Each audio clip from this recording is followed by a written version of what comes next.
अस्सलाम वालेकुम। अस्सलाम वालेकुम।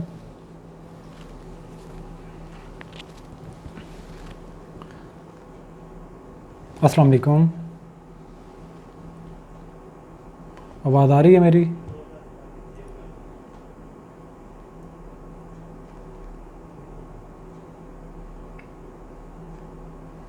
कोई आप में से बोलेगा? सलमान।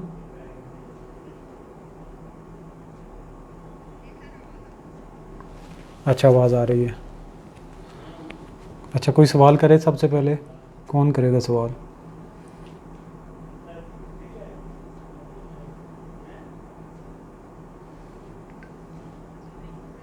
वालेकुम अस्सलाम। कौन बात? जी अल्हम्दुलिल्लाह। सलमान बात कर रहे हैं? अच्छा, फ़ातिमा बात कर रहे हैं जी। क्या सवाल है आपका? ओहो।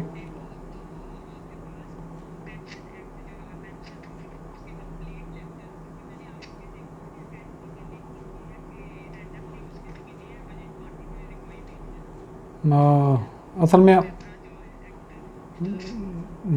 ठीक है, पेपरा के तो अमेंडेड लेक्चर्स अवेलेबल हैं। तो आप कोर्स में हैं पहले मौजूद? आप सीनियर ऑडिटर के कोर्स में हैं मौजूद?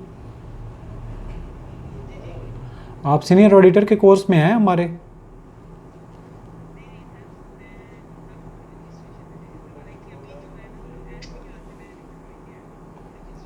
अच्छा अच्छा, तो एफबीआर में अभी सवाल करें। सीनियर ऑडिटर का ये टॉपिक नहीं है। तो वो उस कोर्स में अवेलेबल है। अब तो कोर्स भी क्लोज़ हो चुका है।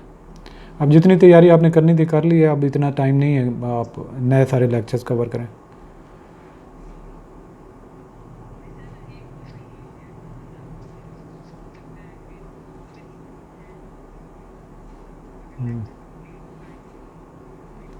अच्छा, अगला कोई सवाल इनलैंड रेवेन्यू के मुतालिक अभी करें।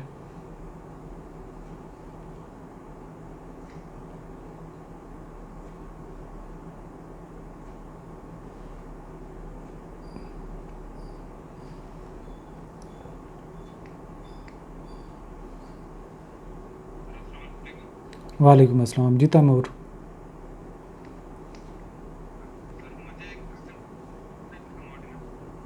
जी।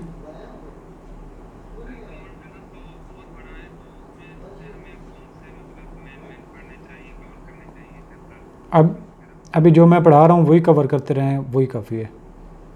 मैं सारी चीज़ें जो ज़रूरी होगा मैं वो खुद कवर करवाऊँगा। आप लोगों को खुद से इतना दिमाग ना लड़ाएं।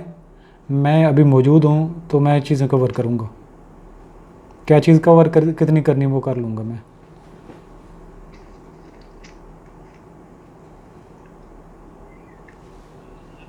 जी तैमूर।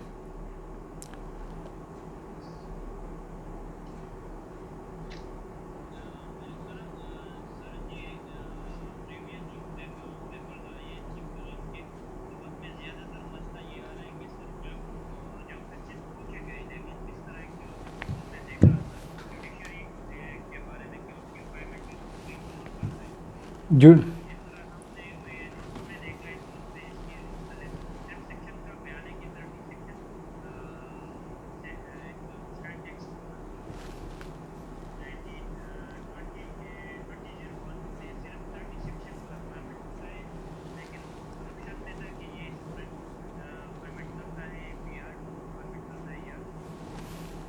दोबारा क्वेश्चन पुट करें। आपकी आवाज़ सही क्लियर नहीं है और आप सवाल क्या करना चाह रहे हैं ये भी क्लियर नहीं।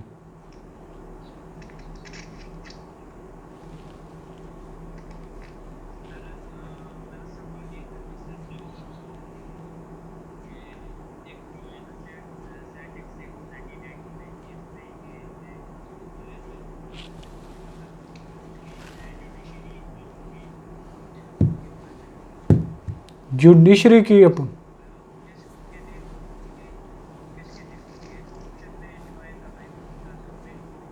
नहीं नहीं, यहाँ पे रुक जाएं। आप ये कहना चाह रहे हैं कि सेल्स टैक्स एक्ट 1990 में कि जुडिशरी की अपॉइंटमेंट के बारे में सवाल था। नहीं, ये जुडिशरी की अपॉइंटमेंट कैसे होती है?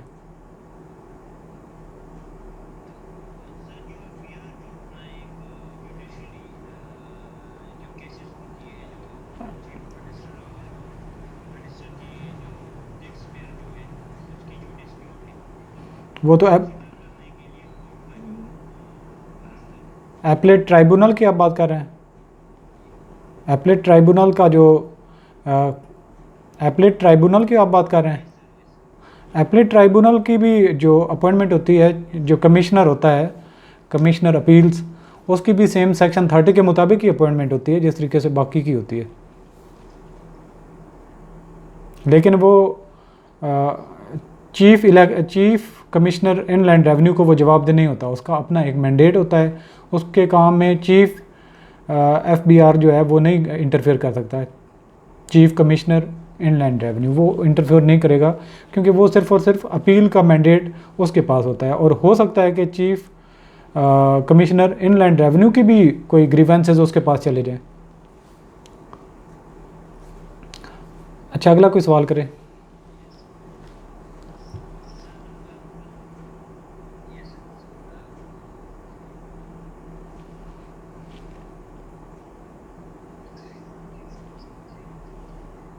तैमूर, आपकी आवाज़ बहुत मोटी सी आवाज़ आ रही है, समझ नहीं आ रही क्या कहना चाह रहे हैं। तैमूर, आप बार बार कुछ सवाल करना चाहते हैं फिर बोलते नहीं हैं। आप बात करेंगे?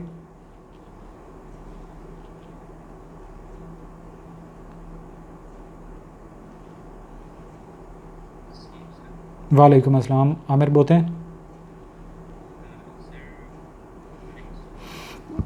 जी। क्या ली थी? जी, ठीक है।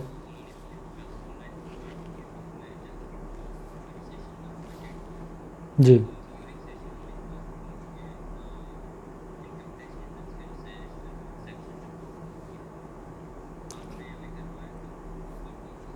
मैंने क्या करवाया था?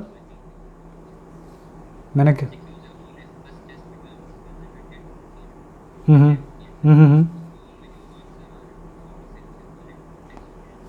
देखें देखें वो इनकम टैक्स ऑर्डिनेंस 2001 में अमेंडमेंट टाइम टू टाइम होती रहती है, सही है। और जो अभी लेटेस्ट एडिशन हमारे पास आएगा तो उसका जो स्केड्यूल है, उसके कितने स्केड्यूल हैं लेटेस्ट के, उसमें कितने सेक्शन हैं, कौन कौन से चैप्टर्स हैं, किस तरीके से कौन सा चैप्टर डील कर रहा है, वो एक दफ़ा हम रिवाइज़ एक समरी टाइप उसकी कर देंगे। और वो मेरा यही प्रोग्राम है कि एंड पे हम जब पहुंच चुके होंगे तो जो इम्पॉर्टेंट सेक्शन होंगे हम उनको भी हाईलाइट कर देंगे कि ये सेक्शन फ़लाँ चीज़ के साथ डील करता है, फ़लाँ के साथ डील करता है, तो वो भी हम कर लेंगे सेशन। तो अभी अमेंडेड अप टू डेट आ लेने दें, उसमें अगर कोई अमेंडमेंट होगी तो वो भी इंसर्ट हो जाएगी। तो ये इतना आपको ओवरऑल नहीं पूछा जाएगा कि जी इसमें कितने सेक्शन है, फ़लाना फ़लाना। ये बिल्कुल एक रफ सा एक क्वेश्चन है जिसको ओवरऑल आपको आइडिया होना चाहिए कितना है। तो आप ये कहना चाह रहे हैं 241 और 240 में थोड़ा सा तजाद है?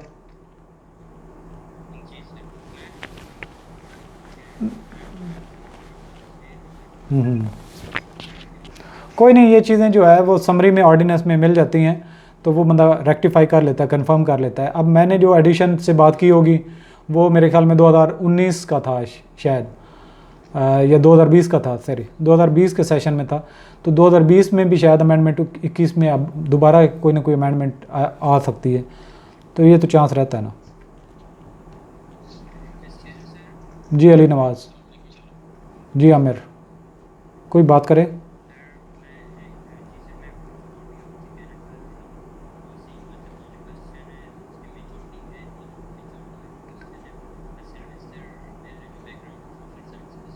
हम्म,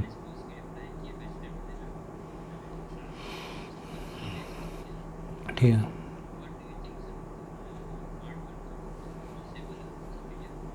हाँ हाँ, डेफिनेटली आप लोगों को मैं पहले भी टाइम टू टाइम बताता रहता हूँ कि जो FPSC का मेरिट होता है वो आपकी क्वालिफ़िकेशन पे नहीं होता, आपके स्क्रीनिंग टेस्ट की बेस पे एवेलुएशन होती है आपकी। तो आप ये ना सोचें कि आपकी कौन सी डिग्री थी, क्या थी, आपने कितने अच्छा परफॉर्म किया है, ये मैटर करता है। जी नेक्स्ट। वालचाम महमूद।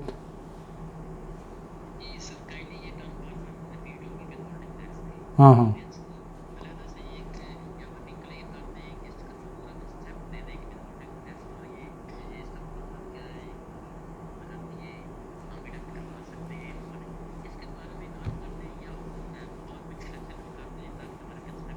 चलें वो बाद में भी कर लेंगे, मैं थोड़ा सा आपको आइडिया दे देता हूँ। अब देखें कि आपका नाम है महमूद, ऐसे ही? हेलो। अच्छा, आपका नाम महमूद है, मेरा नाम ज़फ़र है, और हमने दोनों लायबल हैं, आपस में हम ट्रांजैक्शन कर रहे हैं, कोई बिज़नेस कर रहे हैं। मैंने कोई चीज़ आपको सर्विसेज सेल की, आपने बाय की, ठीक है, आपने फ़ी मुझे पे की, मैंने पे रिसीव की। अब आप पेमेंट कर रहे हैं, आपने तो कोई टैक्स नहीं करना, लेकिन मेरे पास रेवेन्यू आ रहा है, मुझे टैक्स पे करना चाहिए। अब फ़र्ज़ किया गवर्नमेंट ये कहती है, डिसाइड कर लेती है कि देखें कहीं महमूद और ज़फ़र आपस में कोलैबोरेट करके ऑनलाइन कोई नई ट्रांजैक्शन करते, या फिर इनका जो ट्रांजैक्शन है वो रिकॉर्ड पे नहीं आती, तो हमें एफबीआर को क्या फ़ायदा होगा? ये आपस में गुड्स और सर्विसेज की एक्सचेंज कर रहे हैं, लेकिन हमें कोई फ़ायदा नहीं हो रहा, टैक्स नहीं हो रहा, ट्रांजैक्शन हो गई। तो गवर्नमेंट, अब हम ये जूम कर लेते हैं कि थ्रेशोल्ड जो हमारा रिक्वायरमेंट है, आप भी रजिस्टर्ड हैं, मैं भी रजिस्टर्ड हूँ, तो जो हम आप सर्विस बाय कर रहे हैं, मैं सर्विस सेल कर रहा हूँ, दोनों पे टैक्स लागू किसी न किसी तरीके से होता है। आप कहीं ना कहीं क्लेम करेंगे रिफ़ंड, और मैं कहीं ना कहीं टैक्स पे करूँगा। अब गवर्नमेंट क्या कहती है, आपको डिक्लेयर कर देती है कि महमूद साहब, आपने जब भी कोई ट्रांजैक्शन करनी है, आपने उस ट्रांजैक्शन की कुछ अमाउंट खुद जमा करवानी है। लेट्स सपोज आप एक महीने में 10 ट्रांजैक्शन करते हैं, तो हर ट्रांजैक्शन का एक नंबर लगा लें। पहली ट्रांजैक्शन का अगर आपका बिल बना था 10,000, उसमें से 1,000 जमा करवा दें। दूसरी ट्रांजैक्शन का 1,00,000 था, उसमें से 10,000 जमा करवा दें। आपने रिकॉर्ड रख लिया ट्रांजैक्शन 1 2 3 4 5 6 7 8 9 10, और हर में से आपने जो पेमेंट करनी थी कुछ ना कुछ आपने खुद पेमेंट करवा दी।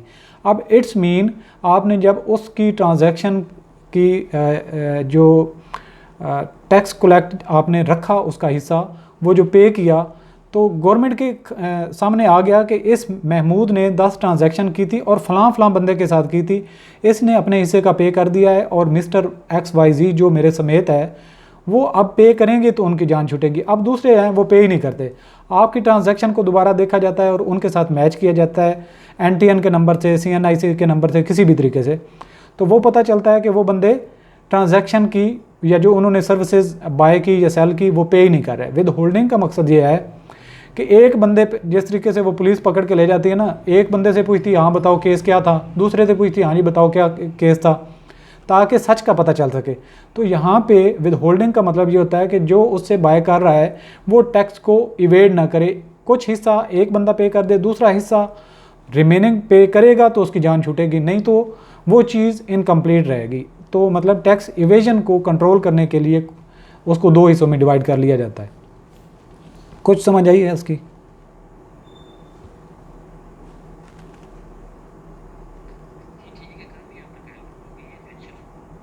हाँ, आगे आगे मैंने कहीं विद होल्डिंग में मैंने कहीं आगे बात की हुई है किसी लेक्चर में मेरे ख्याल में ना, कि इसका मकसद क्या है, क्यों विद होल्डिंग किया जाता है।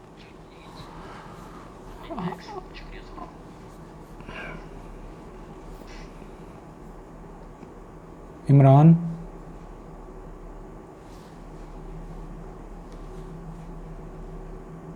इमरान बात करें।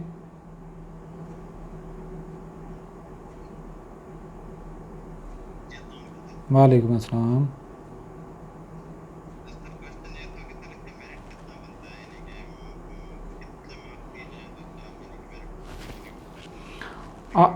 आप माइंड में रखें कि 90+ मार्क्स आपने लेने हैं। जो चीज़ें मैं पढ़ा रहा हूँ उसको कोई चीज़ भी आपने स्किप नहीं करनी। आप इन टाइम तैयारी करना शुरू की है तो जितने ज़्यादा नंबर लेंगे उतना ही आपको फ़ायदा होगा अल्टीमेटली।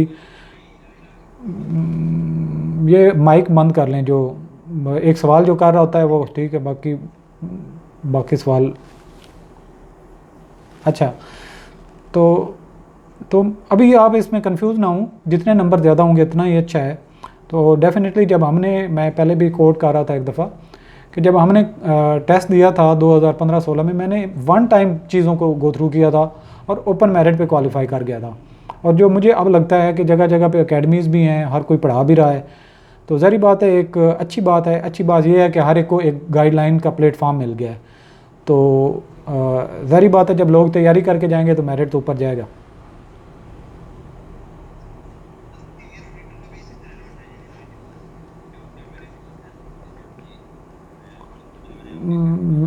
मैंने आपको यही बताया कि जैसे जैसे कंपटीशन बढ़ता जा रहा है, लोगों को अवेयरनेस होती जा रही है, कोर्स को वो कवर करते हैं, तो कंपटीशन टफ होता है, मेरिट पे लड़के ऊपर जाते हैं।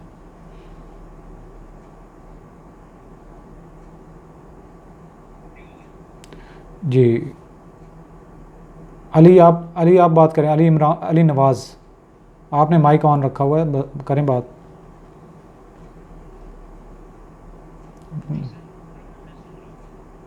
अच्छा,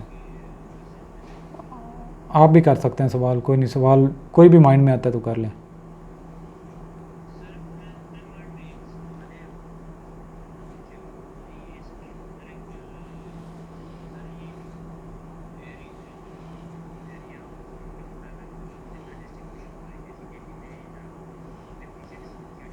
हम्म,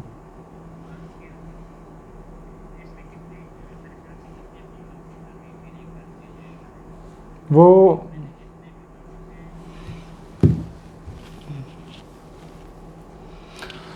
वो आपका सवाल इस तरीके से मैं समझ गया, मैं समझ गया हूँ आपकी बात। आप देखें, जब सीटें पंजाब की ज़्यादा हैं तो डेफ़िनेटली पंजाब में एजुकेशन भी ज़्यादा है, आबादी भी ज़्यादा है, तो इनका मेरिट अलग से होगा। जो KPK है उसमें से सीटें कम हैं तो लोग भी शायद कम होंगे, पॉपुलेशन भी कम है, और एजुकेशन का स्टैंडर्ड हम यही अज्यूम करते हैं कि सबका सेम है। तो डेफ़िनेटली अब अगर आज़ाद कश्मीर की हम बात कर लें या फिर सिंध की बात कर लें, अगर एक सीट होगी और 10,000 लोगों ने अप्लाई किया होगा तो डेफ़िनेटली जो सबसे टॉप पे होगा तो वो मेरिट में आएगा, और शार्ट लिस्ट में टॉप 5 आएंगे तो इट्स मीन के 90+ होगा।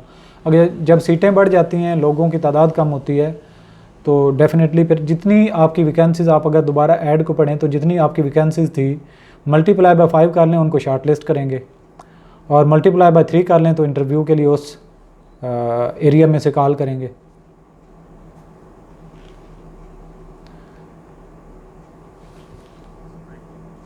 अच्छा, यहाँ पे मैंने एक अपने जो जितने भी स्टूडेंट्स थे उनसे एक तो ये रिक्वेस्ट करनी थी कि ग्रुप लीव ना किया करें। जो हमारी क्लास का ग्रुप है, मैंने उसमें लिखा हुआ है हार्वर्ड एकेडमी क्लास ग्रुप है, उसका जो नए आने वाले लड़के हैं उनको अगर नहीं पता तो वो ग्रुप खुद से लीव ना किया करें, क्योंकि फिर मुझे ऐड करना पड़ता है। कोई नोटिफिकेशन टाइम टू टाइम अगर उसमें डाला जाए तो स्किप कर देते हैं, वही सवाल फिर कर रहे होते हैं। तो बाकी रहा जो टॉपिक हम पढ़ाते हैं, मैंने वहीद वालों से भी बात की हुई है। सिनॉप्सिस ऑफ टैक्सेशन हमने मिर्ज़ा मुनव्वर हुसैन की बुक लगवाई थी, और मेरी मिर्ज़ा मुनव्वर हुसैन से भी बात हुई थी, और वहीद वाले उसको पब्लिश करवाते हैं, प्रिंट करवाते हैं, उनसे भी मेरी बात हुई थी। वो स्पेशल कंसेशन भी करेंगे मेरे स्टूडेंट्स को, और मैं आप लोगों को एक रेफरेंस कोड या कोई ना कोई रेफरेंस दूंगा जिससे आप फ़ोन करके उनको कहेंगे तो वो आपको कंसेशन भी ज़्यादा करेंगे जो बुक होगी, और डायरेक्टली आपको डिस्पैच करेंगे आपके TCS एड्रेस पे। उस बुक जितनी भी उधर से हम लेते हैं, मेरा उसमें कोई भी शेयर नहीं है, मैंने उनको भी क्लियर किया था, लेकिन मैंने अपने स्टूडेंट्स के लिए फेवर मांगी थी कि जो मार्केट रेट है उसमें से कुछ कम करना है आपने हमारे स्टूडेंट्स के लिए। काफ़ी तादाद में हमारे स्टूडेंट्स, ज़ाहिर बात है कुछ क्लास के स्टूडेंट्स हैं और कुछ जो आप लोग कॉमनली यूट्यूब पे व्यू कर रहे होते हैं, तो वो सारे के सारे भी सजेस्ट करके उधर से बुक ले सकते हैं। तो अभी बुक अंडर प्रिंटिंग प्रोसेस है, तो मेरी उनसे फ़ाइनल अभी डिटेल भी बात भी नहीं हुई कि उसकी प्राइस वो क्या फ़िक्स करेंगे और हमें कितनी कंसेशन करेंगे। एक तो ये बात होगी। दूसरे नंबर पे अभी 21 का जो इससे लास्ट प्रिंट था, मैं उसी से चीज़ों को कवर करवा रहा हूँ ताकि हमारा टाइम ज़ाया ना हो। तो लेटर ऑन जब नया प्रिंट आएगा तो आप लोगों ने ये देखना है उसमें अगर कोई चेंज होगी तो हर चैप्टर के एंड पे जो चेंजेस वाला सेशन होगा मैं उस पर 1-2 लेक्चर बना दूंगा। डिपेंड करता है कि उस चैप्टर में से या उस टॉपिक में से कितनी सारी गवर्नमेंट ने चेंजेस की हैं, सही है। तो ताकि हमारा टाइम भी ज़ाया ना हो, और मैं चीज़ें ज़ाहिर बात है एक टैक्स है, हर साल जब गवर्नमेंट फिस्कल पॉलिसी अपनी डिसाइड करती है, बजट होता है, उसमें चीज़ें चेंज होती हैं, लेकिन इतनी ज़्यादा भी नहीं होती कि हमें समझना मुश्किल हो जाए या फिर सिरे से सारी चीज़ें पढ़नी पड़ें। तो जो चीज़ मैं पढ़ाने के लिए शुरू करता हूँ वो सिर्फ एक चैप्टर मैं स्कैन करके फेसबुक ग्रुप में शेयर कर देता हूँ।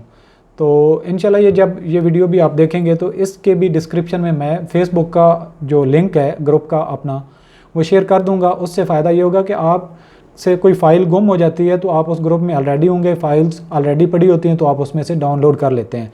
अगर फ़र्ज़ किया टॉपिक टू टॉपिक मैं ही आप लोगों को शेयर करना शुरू कर दूँ व्हाट्सएप पे और इस तरीके से किसी से कोई गुम हो जाए तो बहुत मुश्किल हो जाएगा, क्योंकि सारा कोर्स मैंने ही पढ़ाना है और फिर जो है आप लोगों का ही टाइम ज़ाया होता है। एक दिन में अगर मैं 5-6 लेक्चर बना लेता हूँ तो आप लोग इररेलेवेंट चीज़ें मुझे पूछते रहेंगे, क्वेश्चन करते रहेंगे, तो आप लोगों का अल्टीमेटली टाइम वेस्ट होगा। तो कई सारे क्वेश्चन ऐसे होते हैं जिनको आप रोक के रखा करें ये जूम सेशन के लिए, उसमें आप लोगों के क्वेश्चंस को एड्रेस किया जाएगा। दूसरे नंबर पे आपके जो छोटे मोटे क्वेश्चंस होते हैं लेक्चर्स को गो थ्रू किया करें तो उसमें आपको आगे चल के आंसर मिल जाएंगे। साथ में मैं आपको ये एडवाइस करूँगा क्वेश्चन करना आपका राइट है, करना भी चाहिए, लेकिन टॉपिक से ज़्यादा आगे बढ़ के जाएंगे आप खुद भी कंफ्यूज होंगे और हमारा रिदम भी टूट जाएगा। उसके लिए ये है कि आप अपनी एक नोटबुक रखें और उसके ऊपर जितने भी आपकी क्यूरीज़ हैं, क्वेश्चंस हैं, उनको हाईलाइट करते जाएं, लिखते जाएं, या टॉपिक वाइज, यानी कि जिस तरीके से इनकम टैक्स ऑर्डिनेंस है उसके लेक्चर 1 में से अगर आपका कोई क्यूरी है, क्वेश्चन है, और सेल्स टैक्स एक्ट के चैप्टर 2 में से आपका कोई क्यूरी है, क्वेश्चन है, उसको आप लिखते जाएं। तो फर्दर जब हम पढ़ रहे होंगे कई सारे सवालों के जवाब आपको खुद ही मिल जाएंगे। अगर फिर भी नहीं होते तो जूम सेशन वीकली बेसिस पे हम इंशाल्लाह किया करेंगे। एक आधा दिन आगे पीछे हो जाता है। ये लास्ट फ्यू डेज़ मैं गाँव गया हुआ था तो 2-4 दिन ज़ाया हो गया, लेकिन इंशाल्लाह फंक्शंस ऑफ FBR हमारे आज रात मेरे उम्मीद है कि लेक्चर्स हम कंप्लीट कर देंगे, अदरवाइज़ कल दोपहर तक इसके फंक्शंस हम कंप्लीट कर लेंगे और लेटर ऑन इंशाल्लाह हम कस्टम एक्ट की तरफ चले जाएंगे। कस्टम है ही नहीं है, excise act, federal excise act की तरफ जाएंगे। तो उसको भी हम साथ में थोड़ा सा आगे लेके चलेंगे ताकि आपको ये फील ना रहे कि हमारा कोई टॉपिक बिल्कुल टोटली पीछे रह गया है। तो हर एक की इक्वल ग्रिपिंग चलती रहे। तो ये कुछ कॉमन क्वेश्चंस होते हैं, छोटे छोटे होते हैं। फिर काफ़ी सारे लोग जो है ना वो मुझे इंडिविजुअली टेक्स्ट कर रहे होते हैं। टेक्स्ट करना चाहिए, लॉजिकल सवाल होना चाहिए, और एक सवाल का मेरी आदत यह है कि मैं फ़ौरन अगर मैं अवेलेबल होता हूँ तो फ़ौरन जवाब देता हूँ। और उस जवाब का फिर नुकसान ये होता है कि वो सवाल दर सवाल और वो अपनी फिर राय और अपने मसाइल शेयर करना शुरू कर देते हैं, तो वो फिर बड़ी प्रॉब्लमेटिक होती है। फिर समटाइम जो है फ्रस्ट्रेशन हो जाती है कि टू द पॉइंट क्वेश्चन किया करें और अपने पास एक चीज़ मैनेज किया करें। अल्टीमेटली आप ये देखें कि हमारे जो स्टूडेंट्स हैं जितना मैं फोकस्ड रहूँगा आप लोगों को फ़ायदा है। और इंशाल्लाह मैं आप लोगों को एक चीज़ की श्योरिटी देता हूँ कि आप लोगों ने सिलेबस को गो थ्रू कंफर्म किया तो एट द एंड आप लोगों के सारे क्वेश्चंस को एड्रेस भी किया जाएगा, कंसेप्ट भी बिल्ड होंगे, और इंशाल्लाह जब आप एग्ज़ाम में जाएंगे तो आप लोग ये नहीं फील करेंगे कि फ़लाँ एरिया हमारा कवर नहीं हुआ था या हमारा फ़लाँ एरिया मिसिंग रह गया है। तो ये आप कंफर्म रखें। मैं सारी चीज़ें मैंने ये FPSC के वाइड रेंज में एग्ज़ाम भी दिए हैं और मुझे ऐसे ही समझें जैसे मैंने ये भी खुद पेपर देना है और उसके हवाले से उससे भी बेहतर तैयारी करने की कोशिश मैं कर रहा हूँ और करवाने की कोशिश कर रहा हूँ। तो आप लोग बिल्कुल बेफिक्र रहें कि आप लोग जहाँ पे हैं, जिस प्लेटफॉर्म पे हैं, आप लोगों को कोई भी टेंशन इंशाल्लाह नहीं आएगी। फायज़,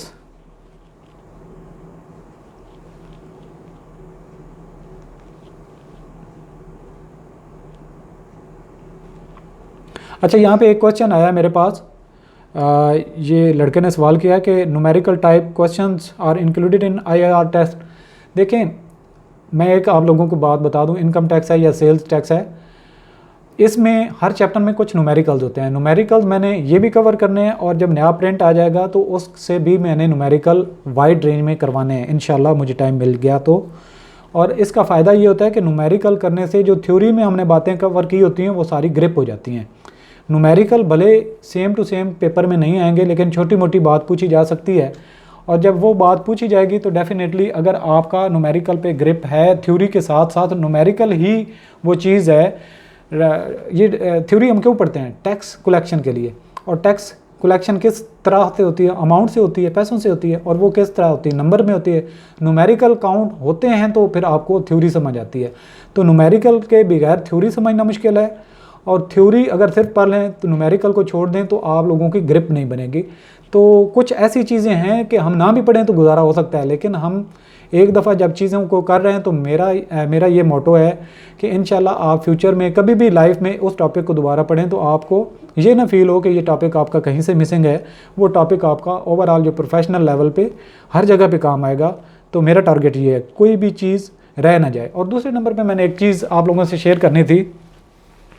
कुछ लोग हर टीचर एक उसका अपनी मेथोडोलॉजी होती है और हर एक का एक अपना तरीक़ाकार होता है, लेकिन मैं आप लोगों को एक बात बता दूं कि जितनी एकेडमीज़ को जो प्रोफेशनल्स होती हैं उनका तरीक़ाकार ये होता है कि first year sales tax act है उसको कंक्लूड करें, मतलब कि 20 लेक्चर या 30 लेक्चर में इंपॉर्टेंट चीज़ें 5-7 न्यूमेरिकल करवाएं और उसकी बेसिस पे सारी चीज़ें उनको कंक्लूड करके जो मेन चीज़ें हैं उनको पढ़ा दें और वो टॉपिक ख़त्म हो जाए। क्योंकि उन्होंने तो जो फ़ी आपसे चार्ज करनी होती है कर चुके होते हैं और अल्टीमेटली आपसे फ़िज़िकल देखें बार बार सेशन करना आसान नहीं होता, लेकिन मेरे लिए आसान ये होता है कि मेरे पास फ़िज़िकल स्टूडेंट को तो मैं एंटरटेन करता नहीं हूँ।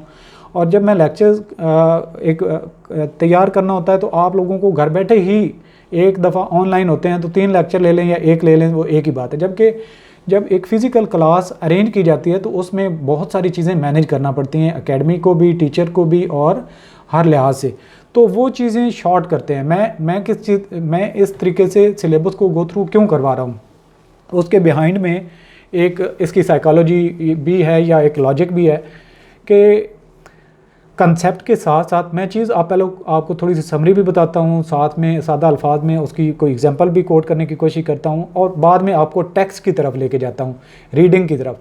क्योंकि अब मैं अगर लेक्चर वाइट बोर्ड पे देना शुरू कर दूँ तो 1 महीने में या 2 महीने में आपको पता है इतना वाइड रेंज का जो न्यूमेरिकल्स को सॉल्व करके या वही जो डेफिनीशंस हैं या चैप्टर्स हैं उन सारी चीज़ों को गो थ्रू करना या वर्ड टू वर्ड पढ़ाना या लिखना बहुत मुश्किल हो जाएगा और ना वो क्लैरिटी रहेगी आपके लिए भी और ना मेरे लिए भी। तो उससे फिर क्या होगा कि आप लोगों को मैंने जो चीज़ें सिर्फ वाइट बोर्ड पे लिख के पढ़ाई होंगी वो आपने नोट की हैं या नहीं की हैं, वो कुछ देर के बाद आपको भूल जाएंगी और रैंडम होंगी, कोई चीज़ कहीं से है कोई चीज़ कहीं से है। तो मेरा काम क्या है कि तरीक़ाकार क्या है कि कंसेप्ट भी बनाने हैं और साथ में आपके पास स्टफ़ भी होगा बुक की फॉर्म में जो आप बाद में रीड करना चाहेंगे तो रीड भी कर सकते हैं। और कोई चीज़ हमारा एरिया रह ना जाए, कोई एरिया रह ना जाए। क्यों? जब देखें आप लाखों, एक सेकंड ठहर जाएं, बात चल रही फैज़, जो ओवरऑल हमारा टॉपिक चल रहा होता है उसको जब हम गो थ्रू करेंगे। और बात मैं ये करना चाह रहा था कि अगर लाखों में आपके एस्पिरेंट हैं FPSC के एग्ज़ाम में अपीयर हो रहे हैं तो वहाँ पे कंपटीशन आपका बहुत क्लोज हो जाएगा जब आपकी शॉर्ट लिस्टिंग हो रही होगी। इवन के किसी का अगर 70 मार्क्स हैं तो 69 वाला हो सकता है ड्रॉप हुआ पड़ा हो और 70 वाला लिस्ट में शामिल हो, तो एक एक नंबर आपके लिए कीमती होगा।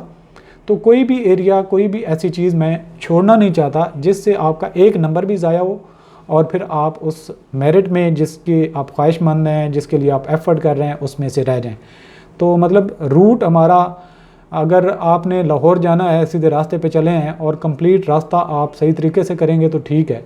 अगर आप कहेंगे कि जी दरमियान से मैं कोई शॉर्टकट लगाता हूँ और उसके बदले में आपको 20 किलोमीटर और करना पड़ जाए, मकसद ये है कि एक दफ़ा आपने अप्लाई किया है, शॉर्टकट के चक्कर में आप पास ना हों तो 2 साल वेट करें और फिर इस पोस्ट के लिए अप्लाई करें और अल्टीमेटली फिर आपको गो थ्रू करना पड़े हर चीज़ को अच्छे तरीके से। जब तक नहीं करेंगे तो पास नहीं होंगे। सिंपल सी बात है कि FPSC का एग्ज़ाम होता है कंसेप्चुअल, लॉजिकल होता है। ये नोट्स और ये चीज़ें मुझे बहुत फ्रस्ट्रेट करती हैं कि ये कम्पिटिटिव एग्ज़ाम है, एक एक नंबर के लिए फ़ाइट करनी होती है।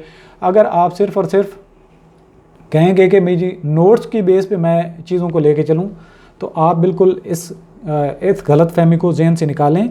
आप ये समझें कि जो आपका सिलेबस है वो आपकी कामयाबी की एक चाबी है और उसको आपने हर हाल में कवर करना है। और अल्हम्दुलिल्लाह हमारा प्लेटफॉर्म जो है ये तो सारी चीज़ों को गो थ्रू हम अच्छे तरीके से कर रहे हैं, ऐसी लैंग्वेज, ऐसे मोड से कर रहे हैं कि आपका एक वर्ड जो है वो ज़ाया नहीं होता। भले एक दिन आप क्लास नहीं भी लेते, अगले दिन चीज़ें आपको एक्सेस में होती हैं।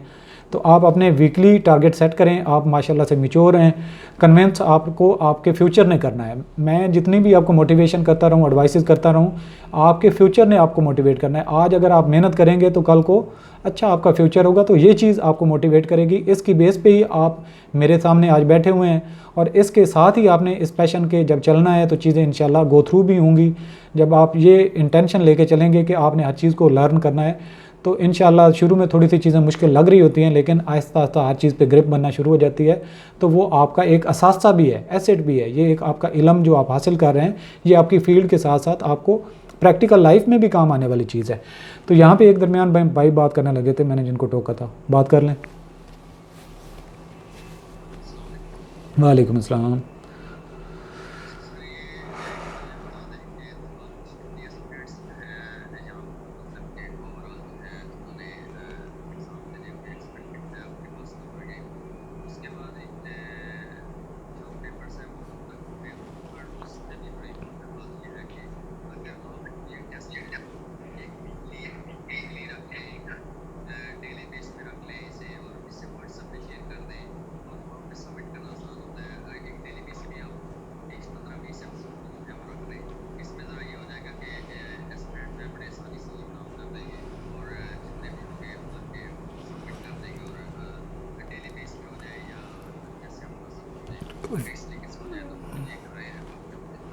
फैज़ ने सवाल ये किया है कि हमारा वीकली की बजाय डेली टेस्ट हो जाए और व्हाट्सएप में हम शेयर कर लिया करें और इस तरीके से। अब मैं यहाँ पे एक बात कहूँ, मैं एक नाम लेता हूँ, लगड़ बगड़। ये एक जानवर का नाम है, कभी आपने देखा है? कभी नहीं देखा। इनमें से मैं जिसने नहीं देखा हुआ उनसे पूछूंगा, कोई कहेगा कि ये डॉग की शक्ल का है, कोई कहेगा कैट की शक्ल का है, कोई कहेगा कैंगरू की शक्ल का है, कोई कहेगा हाथी और कोई कहेगा शेर। क्योंकि मैंने एक ऐसी चीज़ का नाम ले लिया है जिसका वजूद नहीं है, समझ नहीं आती ये कैसा। अगर मैं साथ ही यहाँ पे तस्वीर शो कर दूँ और ये कहूँ कि ये वो जानवर है जिसका मैंने नाम लिया, तो आपको समझ आ जाएगा। सही है। अब यहाँ पे जो आपका सवाल है कि जी हमारा डेली बेसिस पे टेस्ट होना चाहिए, एक लेक्चर हो, 2 लेक्चर हो, जितने भी हों। अब यहाँ पे मैं जो आप चीज़ चाहते हैं वो फ़िज़िकल क्लास में भी पॉसिबल इतनी नहीं होती। सिर्फ वो ये है कि इम्प्रेशन जमाने के लिए, देखें जी हमने डेली बेसिस पे टेस्ट कंडक्ट कर लिया है। अब जो मैंने आपको जानवर की एग्जांपल दी है, जब तक आप उस चीज़ को पूरे तरीके से देखते नहीं हैं तो आपको समझ नहीं आती। तो इसका मकसद ये है कि जब हम टॉपिक एक पूरा कवर कर लेते हैं तो हमें उस जानवर की शक्ल का पता चल जाता है कि सेल्स टैक्स एक्ट में स्कोप ऑफ टैक्स की हमने फ़लाँ बात की थी। जब पूरा टॉपिक हो जाता है तो इट्स मीन कि ये टॉपिक आपको मनोअन या सारी चीज़ें समझ आनी चाहिए, तब तो टेस्ट का जवाब भी बनता है। जब चीज़ें आपने आधी पढ़ी हैं और आधी आपने आगे चल के करनी है, तो एज अ होल आपको टॉपिक पे ग्रिप होनी चाहिए। तो टॉपिक वाइज टेस्ट जो हैं वो ज़्यादा फिजिबल हैं, नंबर 1। दूसरे नंबर पे अभी जिस तरीके से आप लोग आ चुके हैं, कई सारे एस्पिरेंट्स हैं जो अभी सीनियर ऑडिटर के या फिर एफपीएससी के एग्ज़ाम जो कंडक्ट हो रहे हैं वो टेस्ट देंगे और उसके बाद आएंगे। उससे क्या होगा कि फिर हम दोबारा उनके लिए प्रैक्टिस नहीं कर पाएंगे। नंबर 2 ये लॉजिक हो गया कि कुछ अब आ रहे हैं, कुछ 1-2 दिन के बाद आएंगे, कुछ 10 दिन के बाद आएंगे, और हो सकता है कुछ 1 महीने के बाद भी आएंगे। तो वो कहाँ पे रह जाएंगे।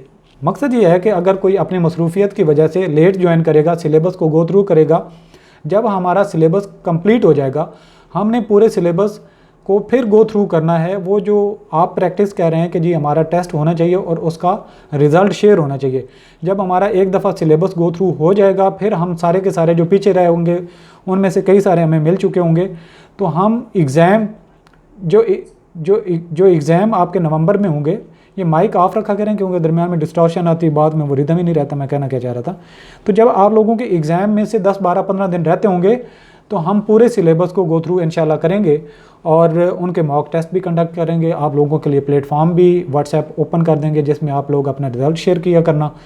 तो इंशाल्लाह कोई भी चीज़ रह नहीं जाएगी। अभी आप लोगों का जो कहते हैं ना, ये चीज़ भी होनी चाहिए, ये चीज़ भी होनी चाहिए, मैं 100% श्योर हूँ कि उन्होंने अभी तक जो लेक्चर्स अवेलेबल हैं कोर्स में वो भी गो थ्रू नहीं किए होंगे।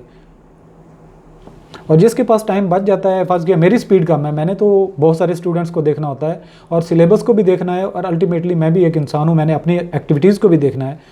तो उसके बाद इंशाल्लाह जो हमारा सिलेबस होगा वो भी इन टाइम चीज़ें चल रही हैं। और अगर किसी के पास टाइम फिर भी बच जाता है तो उसको चाहिए कि वो दोबारा अपने लेक्चर्स को रिवाइज़ करे ताकि उसके पास एंड में रिवीजन के लिए उसको और भी आसानी हो जाए।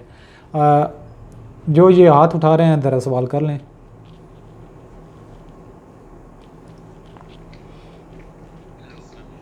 वालेकुम महमूद, आपने पहले सवाल किया था ना? दूसरों को भी थोड़ा सा मौका दें। अच्छा करें सवाल अभी जो करने लगे थे आप, करें करें अभी।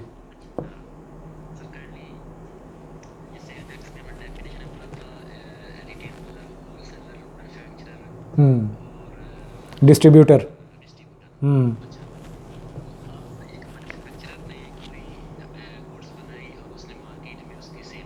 हम्म।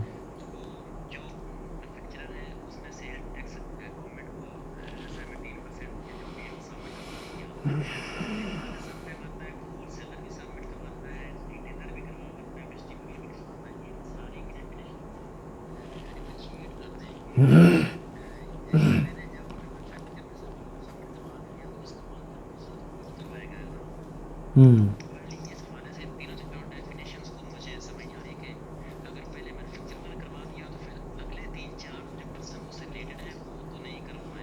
हम्म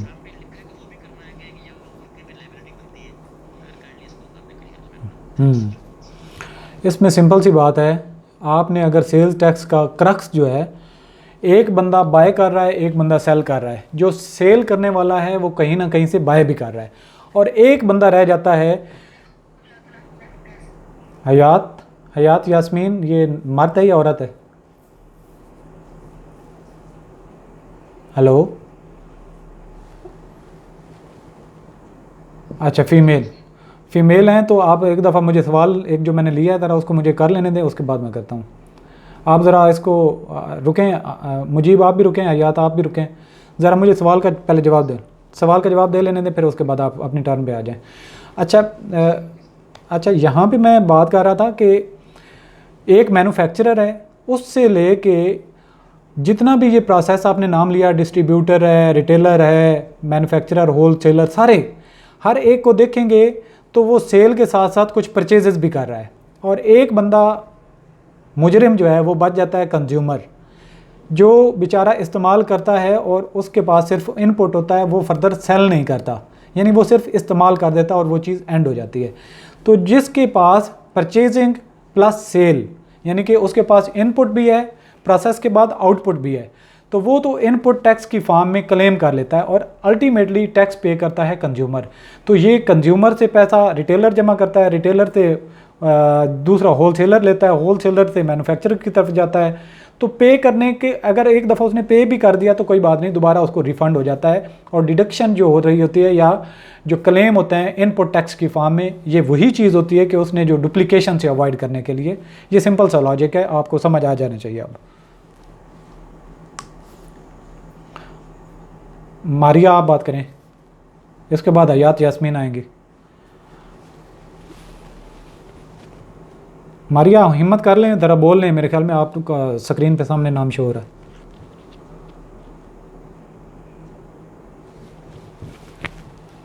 अच्छा यास्मीन, वालेकुम, समझ नहीं आया आपकी आपकी वॉइस समझ नहीं आ रही। मैं आपको समझ गया हूँ आपकी बात। आप मोहम्मद जुनेद है या क्या नाम है?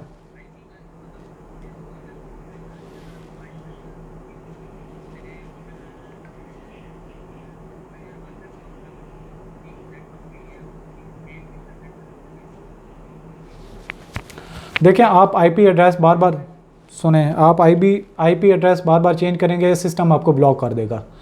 तो आपकी तो आईपी वही रहेगा, आईपी वही रहेगा ना आपका, जो इंटरनेट प्रोवाइडर तो वही सर्विस चल रही है ना आपकी।